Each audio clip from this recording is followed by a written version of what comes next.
Good afternoon and welcome to the Midday News. Here's what we have in the bulletin. The Medical Association of Jamaica believes the government could soon make clear its decision on COVID-19 boosters to the general population. PAHO raises concern about low vaccination rate in the Caribbean. And later in sports, West Indies lose Test series to Sri Lanka. I'm Shane Masters. Here are the details. The debate around whether Jamaica should begin administering booster shots to the general population is intensifying. President of the Medical Association of Jamaica, Dr. Brian James, is the latest to weigh in on the matter. To give boosters or not, that has been the question swirling among medical professionals locally.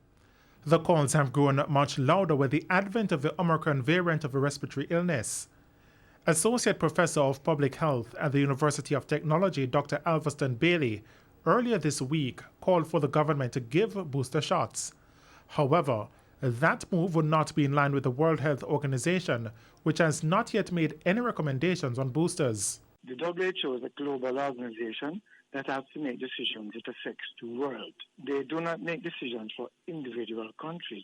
They give guidelines, and countries must respond to guidelines based on their own reality. But while President of the Medical Association of Jamaica, Dr. Brian James, agrees with the notion that the WHO is there to set guidelines for the world on health matters, the slow pace with which it acts is of concern.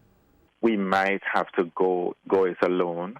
Increasingly, there are people who want to get their boosters because they see what is happening in the United States and what is happening in Canada and the UK, and they believe that, to protect themselves, they should demand this. Up to this morning, somebody called asking me, what is the latest on boosters? They're ready for their boosters. So it's difficult to come out and condemn the action of the government or disagree with it in this instance because there are all kinds of considerations involved. Dr. James says Jamaicans should not be watching what the U.S. Centers for Disease Control and Prevention is doing, as they are operating based on the realities of the states. But he believes a decision could be coming shortly. It is happening enough around the world that I'm certain that whatever the data that they're using, it will include all of what all the other jurisdictions are doing. So I'm quite certain it will be coming soon. The Pan American Health Organization, PAHO, has recommended that only 2 groups in member countries be provided with an additional dose of coronavirus COVID-19 vaccines. Those persons are immunocompromised people, regardless of which vaccine they took, and individuals over age 60. But Dr. James is calling for the health ministry to look at healthcare workers as another group to get boosters. There is the concern about the booster doses for healthcare frontline workers. So that's something that we need to have a discussion with the Ministry of Health to see whether that might be one area where they would add to the numbers getting the booster doses in addition to the immunocompromised. The Pan American Health Organization, PAHO, says vaccine inequity continues to be a major challenge in the fight against COVID-19. Director of PAHO, Dr. Carissa Etienne, says the longer the virus circulates, the more mutations there will be. It's why she's calling for a wider availability of vaccines. So far, only 54% of people in Latin America and the Caribbean have been fully vaccinated against COVID-19. So our region remains especially vulnerable. The PAHO director is therefore calling on the region's health ministries to redouble surveillance efforts and report Omicron cases to the World Health Organization, the WHO. Dr. Etienne is again urging Caribbean countries to get the population vaccinated as soon as possible and to have citizens abiding by the COVID-19 preventative measures. In the meantime, she says tests will continue on the Omicron virus to decipher the rate of transmissibility. To conduct neutralization tests, and this process will take some time. Until this test and other laboratory assays are completed, we will not have enough evidence to determine the degree of transmissibility or severity of the Omicron variant, or to assess the effectiveness of the COVID-19 vaccines against it. PAHO, meanwhile, continues. Now, COVID-19 hospitalizations have declined in the last 24 hours. 130 people are in hospital with the virus, down from 156 on a Thursday. 15 patients are severely ill, while 8 are in critical condition. In the last 2 weeks, there have been 643 active cases. According to the Ministry of Health, 4 more people have died from the respiratory illness. The death toll now stands at 2,406. Meanwhile, 65 new COVID-19 cases were reported on Thursday from 1,100 test samples. The overall case count is 91,369. The positivity rate is 6.2%. 45 more people have recovered from COVID-19, increasing the recovery count to 62,747. Millions are being spent by the government yearly on road rehabilitation work. It has again led to the age-old debate of what material should be used to construct our roads to withstand the impact of increased rainfalls. Herman Green reports. Professor of Geology at the University of the West Indies, Simon Mitchell, in an interview with our news center last year, raised concern for the future of Jamaican roads. He says the speed at which roads are eaten away by erosion is increasing, in particular Kingston, due to its geographical makeup. At least one local expert on concrete structures had called for the authorities to do a life cycle and benefit analysis on asphalt versus concrete roads to again determine which investment is better in the long term. Industrial and Business Solutions Manager at Carib Cement, Andre Nelson, noted that roads which have used concrete, such as Fern Gully, are a testament of the durability of concrete roadways, a point agreed to by Dr. Horace Chang, the Member of Parliament for North West St. James. He says it might be time for the government to make that move. We have to examine that. It will cost us some more money, but in some cases, but in the short term only. In the long term, it will be a lot less expensive. And that is really what we mean by resilience, because it will be able to withstand the pressures and we maintain the quality of life and infrastructure in our community. Minister, will you be championing the construction of these type of roadways within and outside of your own constituency? Not about championing. I said it's just something that, because I don't decide on that, the engineering skills available, we'll have to look at that. Dr. Chang was speaking at the opening of the Quarry Road in Montego Bay, which was redone by Carib Cement at a cost of $15 million. The road is expected to last for 10 years. After 10 years, the road would not have been rendered structurally unsound. The road will last 20, 30, 40 years with, of course, some maintenance. If we compare, for example, to other solutions, maybe you'll see repairs happening a bit quicker than that. And you may have to do complete rehabilitation much sooner. But the concrete surface would last in excess of 10 years to about 30 years. Herman Green, TVJ News. And it's time for a break here on the Midday News. Stay with us. More stories when we return. Welcome back to the Midday News. As part of efforts to provide greater accessibility to HIV/AIDS treatment, the Jamaica AIDS Support for Life, JASL, has officially opened its own drugstore. The pharmacy is expected to alleviate some of the challenges faced by people living with HIV. Sandra Williams reports. People living with HIV in the corporate area can now say goodbye to long lines at public health facilities when filling their prescriptions. This is because the Jamaica AIDS Support for Life, JASL, has officially opened its own drugstore, the Life's Work Pharmacy. The pharmacy is expected to provide antiretroviral drugs to its more than 940 clients island-wide. Executive Director at JASL, Candace Walton Livermore, says the move was in response to data collected from a client survey in 2013. So it is our dream that when the clients come, they really do feel that they can access all that they need in one place rather than having to leave here and go somewhere else and have another wait time, which was one of the main complaints that they had when they went to another facility. Sometimes it would take them, half a day to a day to get a prescription filled. And so we've always been advocating to get the pharmacy and trying to mobilize the resources so that they would get rid of that challenge. Now the facility is stocked and ready for operation, but not before it was blessed by a pastor who was also in attendance for the official opening. Under your protection now and ever, we dedicate this building. We pray that you will preserve it and that in all things it will be used to glorify your name. In the name of the Father and of the Son and I believe it's good. I think this is well needed and years in the making, and I'm very, very happy to see this come into fruition for JASL. I think for the patients, I think it's a win-win situation for them to be able to access not just the care but also to access their medication. And so this is just a wonderful day to top off World AIDS Day. The initiative was a collaborative effort with USAID. Country Director at USAID, Jason Fraser, says more facilities like the pharmacy is needed to better serve the vulnerable group. We want to see more places that have access to these drugs so that people can find it easier to gain access.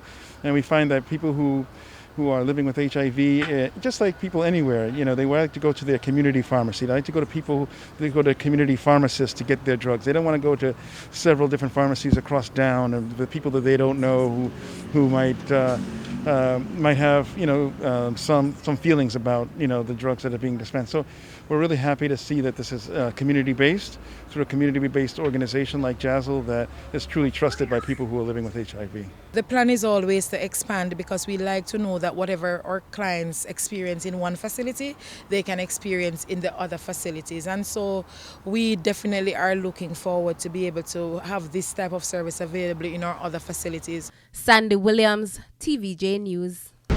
Could science be the key to Jamaica's economic recovery?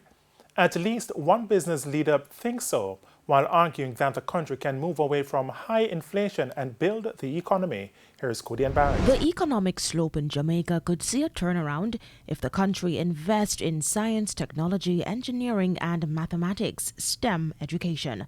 That's according to CEO of Separate Group Richard Pendohi, who pointed to agro-processing as a growth industry. You have to remember that Jamaica has had 30 odd years of declining productivity, which is a real impact on your costs.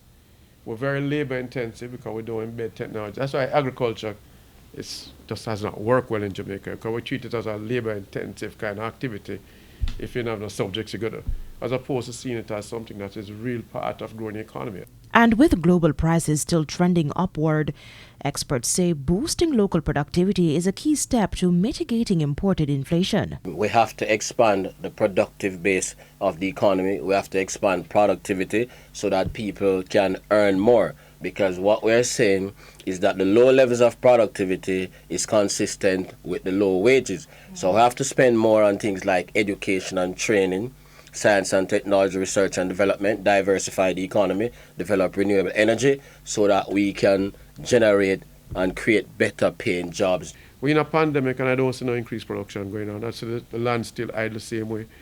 We haven't done anything to prepare ourselves to mitigate against what is now facing us as a world. But to face this issue, Mr. Pendohi says the country needs more STEM-capable workers.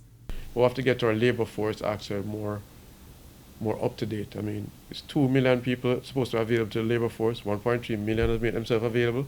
Of that 1.3 million, less than 30% have any tertiary training, meaning any post-high school training whatsoever. So we're having a base of workforce that is really not competitive in the global field, which is why our productivity struggles so much. An admission made by Prime Minister Andrew Holness at the JLB's annual conference on Sunday. I see where Jamaica could have 100,000 persons employed, not just in answering phones, but in programming, content development, accounting, and administration. We have the basis and the skill sets to do it, but we must align the education system to support it. As the global economy continues to evolve, experts say these areas will be crucial to Jamaica's economic recovery. Cody Ann Barrett, TVJ News. And it's now time for the Business Minute. In the world of business, Adventure Park Waterland Limited in St. Mary, along with its assets, is up for sale for $2 million. The property, spanning 40 acres, half of which is used for the water park, has been on the market for over a month, and talks are advancing with a potential buyer. Up to March 2020, Waterland has been operated under a lease arrangement, but due to COVID-19, the facility was temporarily closed. Global trade is expected to reach about $28 trillion by the end of 2021, representing an 11% increase. In a recent report, the World Trade Organization (WTO) revealed this projection, adding that trade in goods reached record levels in the third quarter of 2021, amounting to $5.6 trillion. Trading services stood at about $1.5 trillion. And in business internationally, American employers added another 210,000 jobs in the economy in November, far fewer than expected. Forecasters had predicted U.S. non-farm payrolls to increase by 550,000. The U.S. Bureau of Labor Statistics said there had been a decline in employment in the retail sector. While job creation fell short of expectations, the unemployment rate declined to 4.2% in November. And coming up in the Business Review this Sunday, adding a healthier snack option to the market is one small manufacturer who is getting creative with her Jamaican brand of Fimi Snacks. And that's it for the Business Minute this week. I'm Cody Ann Barrett. And it's now time for the top regional and international stories with Sandy Williams. In regional news, the worldwide initiative aimed at equitable access to COVID-19 vaccines has ordered St. Vincent and the Grenadines to pay $70,000 for COVID-19 vaccines that it donated to Trinidad and Tobago in May. Kingstown donated 5,000 doses of AstraZeneca to Port of Spain amid a spike in cases there. The vaccines were also nearing expiration because of the low take-up in the country. However, on Wednesday, Prime Minister Dr. Ralph Gonsalves said on NBC Radio that the COVID-19 vaccines Global Access COVAX said his government should have returned the vaccines instead of giving them away. According to Dr. Gonsalves, COVAX said they would have given the vaccines to whoever they want. He believes COVAX had somewhere else outside the Caribbean they wanted to give the vaccine. On the international scene, New York Governor Kathy Hochul has confirmed the first 5 cases of the Omicron variant of COVID-19 in the state. In a joint news conference with New York City Mayor Bill de Blasio, Hochul said it seemed that so far the cases have been mild. The news came just hours after New York reported more than 11,000 new cases in a single day for the first time since January. The governor said there was no cause for alarm and that while more cases would emerge, it was important for people to be vaccinated and get boosters. And those were the top regional and international stories. I'm Sandy Williams. We head to a quick break. When we come back, Simon Preston will have your midday sports report.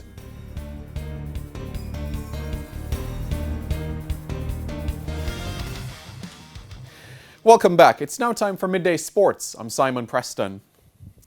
The West Indies went down by 164 runs to host Sri Lanka on Friday's 5th and final day of the second test at Galle to lose the 2-match test series 2-0. It was always going to be an uphill task for the Windies as the home side began the day on 328 for 8, holding a lead of 279 runs. The Caribbean side brought back the Pacers into the attack, and Jason Holder picked up his first wicket of the match after bowling Lasith Embuldenia for 39 with a score at 345 for 9. This was also the first wicket the West Indies took in the match that came from a seam bowler. The home side declared with the score, and Dhananjaya De Silva ended unbeaten on 155. The West Indies now needed 297 runs to win the match and level the series. Skipper Craig Brathwaite and vice-captain Jermaine Blackwood went to work in an attempt to try to get to the magic 297. But it was the same old West Indies with the bat as wickets tumbled at regular intervals. Brathwaite went for 6 leg before off the bowling of Ramesh Mendis with a score at 15 for 1. Countryman and Nkrumah Bonner joined Blackwood at the crease and the duo put on 50 runs for the second wicket. But just before lunch, Blackwood was caught at slip for 36 with a score at 65 for 2.